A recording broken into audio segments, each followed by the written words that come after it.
जळगाव शहरातील आकाशवाणी चौकातील हॉटेल मुरली मनोहरच्या किचनमध्ये गुरुवारी 6 फेब्रुवारी रोजी दुपारी सुमारे 2 वाजेच्या सुमारास अचानक आग लागल्याची घटना घडली। या आगीमुळे हॉटेल मुरली मनोहर आणि जवळील वेलनेस मेडिकल दुकानाचेही नुकसान झाले आहे। आगीचे कारण अद्याप समोर आलेले नाही।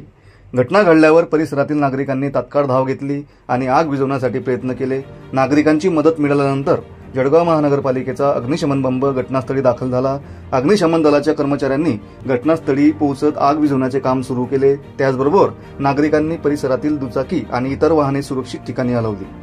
घटनेची माहिती मिळताच पोलीस विभाग आणि अग्निशमन दल तात्काळ कारवाईसाठी दाखल झाले। मात्र पोलीस ठाण्यात अद्याप या प्रकरणी कोणतीही नोंद करण्यात आलेली नाही।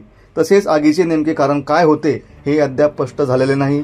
स्थानिक नागरिकांच्या मदतीमुळे मोठा अनर्थ टळला आहे।